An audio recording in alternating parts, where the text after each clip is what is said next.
tonight's win over San Diego State? Proud of the guys.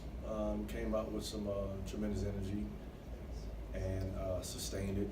I thought the second half was probably even better, just staying the course. You know, the one thing we talked about even before the game was the opportunity that was in front of us with the first three, San Diego State, Nevada, and Boise. But obviously you got to play one game at a time. And grateful that the first one was at home. And you know, the season started over. Everybody's 0-0, but now we're 1-0. But still humble in the sense of it's one win, but we got to continue to build and work on it. Coach, I know you talked before this game, you kind of like to see your team get back to playing your brand of basketball. And I know HD went off for 36, but did you like the way that brand of basketball as far as ball movement and sharing? And granted, you'll take 36 from H probably every night, but did you feel like you guys got back more to that tonight in this? Well, again, it's kind of like what we talked about when we first got back from on Christmas Eve. You know, the one thing we realized within the 4-game stint that we had here was we wasn't playing Cowboy basketball, and we kind of squeaked some out. And, you know, like I told our guys, sometimes a loss could be a blessing in disguise. And the loss of Northern Colorado really made us, gave us an opportunity to really look back on the four games and how could we get back to playing, you know, our brand of basketball. So again, you know, what we did was just get back to that practice floor and did a lot of more competitive stuff within practice.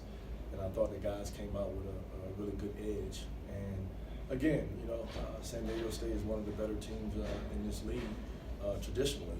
So that was a little extra motivation within itself, but excited that our guys came out. Actually, I was more even excited with the crowd, with the energy that it produced, and kept our guys really in tune to it. You guys obviously hit a lot of shots the second half, but it seemed like the defense, you know, also stepped up, you know, getting a lot of stops in a row. What changed on that end of the floor out of the halftime did you see?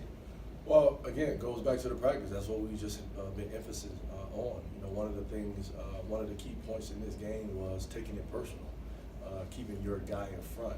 Because a lot of our, you know, defensive breakdown within defending the three-point line came from guys getting by the primary defender and forcing help. Even though he shot a pretty good percentage here from three, but I thought we did a much better job staying in front and forcing guys taking tough twos. And like I told them after the game, when you have Malik Pope taking 22 shots to get 21 points, that's a good deal at the end of the day. And then the other guy I told him about was Trey Kell, who I really respect as a basketball player. Watched him obviously over the years and know how important he is to this program. To be able to say he took, I think, 9 shots and ended up with 7 points, again goes back to a lot better focus on that end of the floor. You've seen HD go off, but what was it? There was a stretch in the second half where he seemed to almost take over. What did you see from him that kind of allowed you guys to open things up in that second half? Well, H is a very confident guy, man. You know, he'll let you know it too. You know, but you know, it's in him. You know, and that's the beauty within our team. You know, we've had a few guys within this year, or even over a career, that has been able to put up those type of numbers. So you know, even going forward, you know, yeah, you gotta guard HD, but at the same time, I'm saying Justin James didn't play well tonight for us, but we still have to keep him out there on the floor because of the respect level for what he's capable of doing. But I commend H. Not, to be honest with you, not for what he did on the offense end of the floor, because like I always tell him, I know you can do that. I was really impressed with how he gave it to us on the defense end of the floor. Really impressed.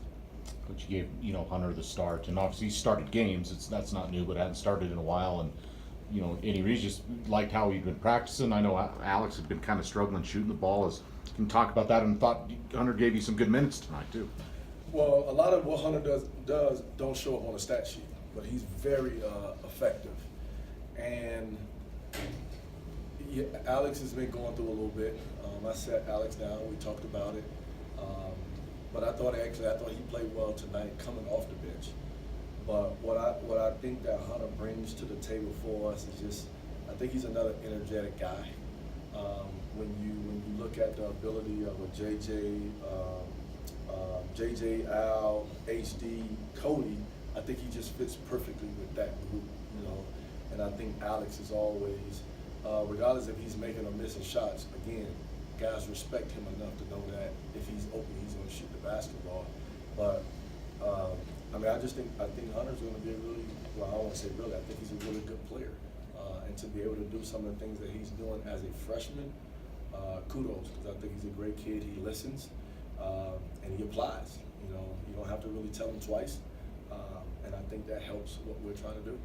I think the last time HD had 30 was Chattanooga when JJ had the ankle thing going on, and JJ, like you mentioned, struggled a little bit tonight. Do you feel like Hayden takes it on even more a little bit when he, you know, maybe Justin's not having the big night to put even more up points-wise? I mean, you got to fill it out with H. You know, I think H goes in every game thinking I'm gonna get 30. You know, I don't think he goes in thinking I'm gonna get 5. You know, that's just not his makeup. But I thought he was really amped up. You know, for conference play. To be honest with you, and like I said, no matter at the end of the day, it is San Diego State, and I thought this was a renewed opportunity on the season. And I you know, sometimes when you get those first 2 to go in, you know, that goal gets bigger and bigger. But H is a very, very confident player, So, and to be honest with you, after these 4 games, the one thing I was saying, I was like, somebody has to, like, at some point, one of these guys got to have a go-off game, you know, to kind of get us back going. And it happened to be HD tonight. So. And the beauty about it is when you get that guy going, you try to get him as many attempts as you can within the offense. And I thought our guys recognized that and got him the basketball, and we started calling sets for him. So can you kind of live with the technical when he's feeling it like that? We'll probably talk about that later. Because I mean, and I thought the ref did a great job because he had mentioned it to me, and I mentioned it to H, but.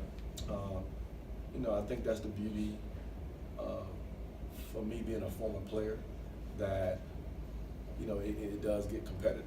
And at the end of the day, I get it, but you don't want it to come back and bite you more so than anything.